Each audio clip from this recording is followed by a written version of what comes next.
Assalamualaikum warahmatullahi wabarakatuh. Saya Rizky Oktavian di 14250097. Saya akan mempresentasikan database terdistribusi. Overview sistem basis data terdistribusi. Basis data terdistribusi secara logis keterhubungan dari kumpulan-kumpulan data yang digunakan bersama dan didistribusikan melalui suatu jaringan komputer. CBMS terdistribusi, sebuah sistem perangkat lunak yang mengatur basis data terdistribusi dan membuat pendistribusian data secara transparan. Dan ini contoh gambar pemrosesan data terdistribusi. Ini transaksi dalam basis data terdistribusi. Sebuah sistem database terdistribusi berisikan kumpulan sheet di mana tiap-tiap sheet dapat berpartisipasi dalam mengeksekusian transaksi-transaksi yang mengakses data pada satu sheet atau beberapa sheet. Ada dua jenis transaksi yang diproses. Satu, transaksi lokal, sebuah transaksi yang mengakses data pada satu sheet di mana transaksi telah ditentukan. Dua, transaksi global, transaksi yang mengakses data pada sheet yang berbeda di mana transaksi telah ditentukan, atau transaksi yang mengakses data pada beberapa sheet yang berbeda. Selanjutnya yaitu topologi database terdistribusi. Yang pertama, fully connected network. Yang kedua, partially connected network. Yang ketiga, structured network. Yang keempat, ring network. Yang kelima, star network. Selanjutnya, topologi database terdistribusi. Fully connected network, keuntungan kalau salah satu node rusak, yang lainnya masih dapat berjalan tetapi biaya mahal.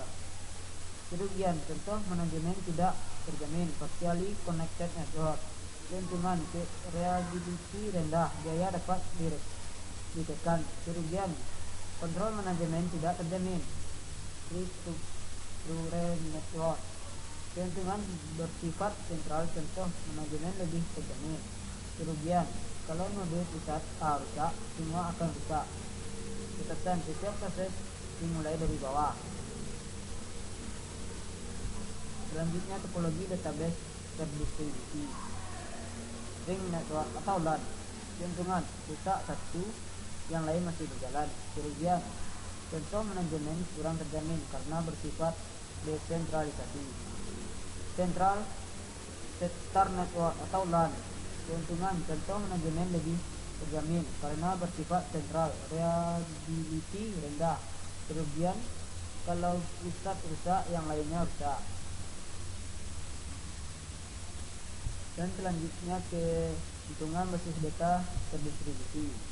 Satu, pengawasan distribusi dan pengambilan data. Jika sejumlah sheet yang berbeda dihubungkan satu sama lain, lalu seorang pemakai yang berada pada satu sheet dapat mengakses data yang tersedia pada sheet lain. Sebagai contoh, sistem distribusi pada sebuah bank memungkinkan seorang memakai pada salah satu cabang dapat mengakses data cabang lain. 2. Reliability dan availability. Sistem distribusi dapat terus-menerus berfungsi dalam menghadapi kegagalan dari sheet individu atau mata rantai komunikasi antar sheet. Misal, jika sheet gagal dalam sebuah sistem distribusi, sheet lainnya dapat melanjutkan operasi jika data telah direplikasi pada beberapa sheet. Selanjutnya, keuntungan basis data terdistribusi. Kecepatan pemrosesan query. Jika sebuah query melibatkan data pada beberapa sheet, memungkinkan membagi query ke dalam sub-query yang dapat dieksekusi dalam bentuk paralel oleh beberapa sheet. Perhitungan secara paralel mempercepat pemrosesan dari seorang pemakai query. Otonomi lokal. Pendistribusian sistem mengizinkan sekelompok individu dalam sebuah perusahaan untuk melatih penguasaan lokal melalui data mereka sendiri. Dengan kemampuan ini dapat mengurangi ketergantungan pada pusat pemrosesan. 5. Efisien dan fleksibel. Data dalam sistem distribusi dapat disimpan lekat dengan titik mana data tersebut dipergunakan. Data dapat secara dinamik bergerak atau disalin, atau salinannya dapat dihapus. Dan kerugian basis data terdistribusi. 1. Harga software yang mahal. Hal ini disebabkan sangat sulit untuk membuat sistem database terdistribusi. 2. Kemungkinan kesalahan lebih besar. Chip yang termasuk dalam sistem distribusi beroperasi secara paralel sehingga menjadi lebih sulit untuk menjamin kebenaran dari algoritma. Adanya kesalahan mungkin tak dapat diketahui. Biaya pemrosesan tinggi. Perubahan pesan dan penambahan perhitungan dibutuhkan untuk mencapai koordinasi antar chip. Sekian dan terima kasih.